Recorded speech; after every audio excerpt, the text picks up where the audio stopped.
Easy है। वही तो, आप जैसे सीक्रेट सर्विस में थे, आपको बहुत चीजें पता होगी। इंडिया को सबसे ज्यादा खतरा कौन से देश है? देखो सर, इंडिया को जो खतरा है सबसे ज्यादा, अभी तो हमारा पड़ोसी देश ही चाइना है सर, जिससे हमारे को सबसे ज्यादा दिक्कत है सर।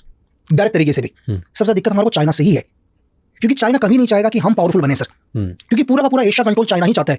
ये आप अभी से मत देखो, अगर आप 1955 के अंदर देखो तो आप ज़ियाओलाई जो चाइना के उस टाइम प्रीमियम थे, हमने एक बांडुंग कॉन्फ्रेंस करी उस टाइम। अगर आपको बताओ, बांडुंग कॉन्फ्रेंस हुई थी। एक्चुअली क्या होता था, सेकंड वर्ल्ड वॉर के बाद, जब सेकंड वर्ल्ड वॉर खत्म हुआ 1945 के बाद, हम लोग 47 में हम फ्रीडम हुए, 49 में चाइना हुआ, और उस टाइम दुनिया में दो ही सुपर पावर देश थे सर, एक यूएसएसआर था और दूसरा अमेरिका था। ये दोनों पावरफुल बन रहे थे।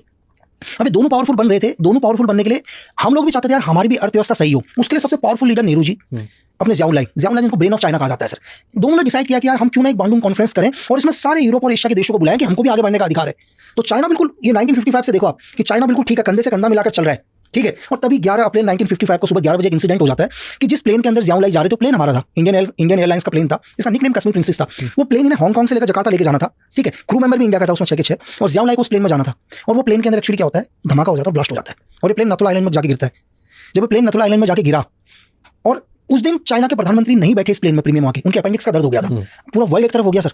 पूरी दुनिया ने क्या बोला कि हिंदुस्तान को आप एक टेररिज्म देश घोषित करो, क्योंकि इंडिया क्या करता है, बोलता तो भाईचारा है करके कि मैं भाई हूं करके, और ये चाइना के प्रधानमंत्री को मारने की प्लानिंग करता है करके, ठीक है। आप चाहे केजीपी ले लो, उस टाइम सीआईए ले लो, MI5 ले लो, ठीक है, इसकी पीआरसी ले लो, ताइवान की KMT ले लो, ये सबके सब लोग बोलते हैं कि इंडिया टेररिज्म देश है, क्योंकि प्लेन भी इसका और क्रू मेंबर भी इसके, तो पूरा प्लेन इसके कंट्रोल में था। प्लेन हमारा बॉम्बे से कलकत्ता गया, कलकत्ता से जकार्ता गया, जकार्ता से हांगकांग गया, सारा क्रू मेंबर हमारा ही था, ठीक है। और प्लेन के अंदर बॉम्ब भी इंडिया ने रखा। क्यों रखा? क्योंकि हिंदुस्तान एशिया में पावरफुल बनना चाहता था, एशिया में पावरफुल बनना चाहता था। क्या करें नेहरू जी, पूरे वर्ल्ड एक तरफ हो गया।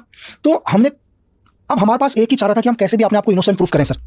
चाइना ने उसमें भी बोला कि यार चाइना दो तरफा गेम खेलता है। चाइना नेहरू जी को बोलता है कि नेहरू जी मैं तो आपके साथ हूं करके, है ना, और मुझे लगता है कि ये धमाका आपने नहीं किया, लेकिन मेरी एजेंसी बोलती है कि धमाका आप ही ने किया है। वहां के प्रधानमंत्री बोलते हैं कि मुझे रैंडमली लगता है कि आपने नहीं किया, लेकिन मैं गलत भी हो सकता हूं, क्योंकि पूरी दुनिया की एजेंसी बोल रही है और मेरी खुद की एजेंसी बोल रही है कि इस ब्लास्ट के पीछे इंडिया का हाथ है करके। तो बोलता है कि मैं इतना कर सकता हूं आपके लिए कि आप इसको पूरी दुनिया में आपका ही ऑफिसर इसको लीड करें, मैं इतना फेवर कर दूंगा आपको। तो नेहरू जी ने बोला ये भी बहुत कि मतलब ये केस अब इंटरनेशनल केस है ना, ये जो केस है इंटरनेशनल केस है, तो इस केस को जो लीड करे वो आपका ऑफिसर लीड कर ले पूरी दुनिया में, ठीक है।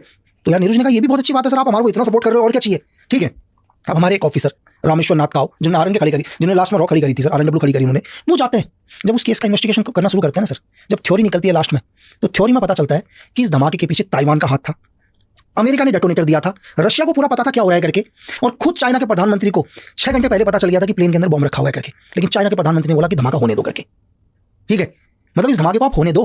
क्यों? क्योंकि ये धमाका होगा तो मैं हिंदुस्तान का तो नाम आएगा ही आएगा, हिंदुस्तान तो बैकफुट में जाएगा ही, मेरा सबसे बड़ा दुश्मन ताइवान वो खत्म हो जाएगा। अमेरिका ने डेटोनेटर दिया, अमेरिका हमेशा के लिए चुप हो जाएगा ताकि मैं आगे वीटो पावर लूंगा, ठीक है।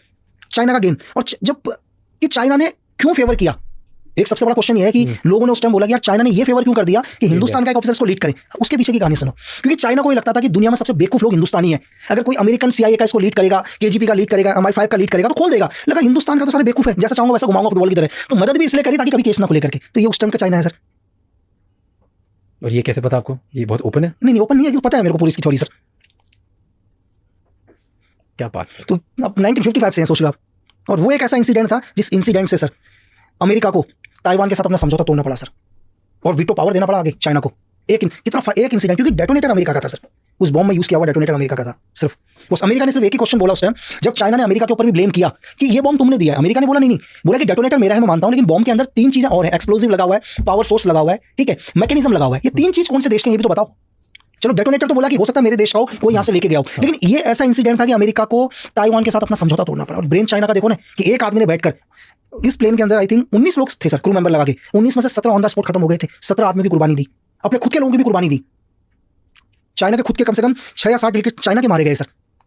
सिर्फ क्यों? क्योंकि दुनिया में पावरफुल बनने के लिए अपने लोग मरवा दिए, अपने पावरफुल लोग मरवा दिए, ताकि वो ये इस चीज को यूज करे। इस चीज को यूज करे। इसके 2 फायदे। पहला फायदा क्या, उसका ताइवान तो खत्म ही हो गया ना सर, ताइवान KMT खत्म करवा दी पूरी की पूरी। उसके बाद कभी चाइना के ज़ियाओलाई के ऊपर कोई अटैक नहीं हुआ। अमेरिका कभी नहीं बोल पाया, क्योंकि अमेरिका ने अगर चाइना के खिलाफ कुछ भी बोलता तो बोला तुमने तो मेरे को मरवाने की प्लानिंग करी। अब अमेरिका को बैकफुट में होना पड़ गया उस एक इंसिडेंट के चक्कर में, ठीक है। उसने सोचा कि हिंदुस्तान को भी मैं करूं करके, कि हिंदुस्तान भी एक टेररिज्म देश में आ जाएगा। वो तो इंडिया ने अपने आप को इनोसेंट प्रूफ कर दिया सर। तो आप सोच सकते हैं मतलब किस लेवल पर आज क्यों दिक्कत हो रही है चाइना को हमारे देश से, क्योंकि उनको लग रहा है एक पावरफुल लीडर आ गया भाई। दिक्कत इसलिए तो है ना, इससे पहले तो कोई दिक्कत नहीं थी ना, चाइना को दिक्कत हो रही थी ना दूसरे देशों को दिक्कत हो रही थी। आज दिक्कत इसलिए हो गई क्योंकि एक आदमी आ गया भाई, पावरफुल आदमी आ गया, कुछ भी कर देगा। दिक्कत लीडर से है। हिंदुस्तानी तो वही हैं जो पहले थे, हिंदुस्तानी कोई फर्क नहीं पड़ा, वही लोग हैं सर, लेकिन एक आदमी के आने से दिक्कत पड़ गई। एक बात बताओ, इंडिया की अब वर्ल्ड में इमेज बेटर हो गई? क्या लोग डरने लगे इंडिया से कि इंडिया से पंगा नहीं लेना? नहीं 100% सर, चाहे कुछ भी हो, आज लोग बोल रहे हो, आज की जो सिचुएशन चल रही है सर, जो प्रेजेंट टाइम में लग रहा है कि प्रेजेंट टाइम में पूरी दुनिया को ये पता है कि अगर हमने इसके अगेंस्ट कुछ किया तो दुनिया के किसी भी कोने में आकर इंडिया हमको थ्रेट करेगा करके। चाहे हम दुनिया के किसी भी देश में हो, हम सेफ नहीं है। अगर हम देश के खिलाफ जाएंगे, इंडिया के लिए हम कुछ करेंगे।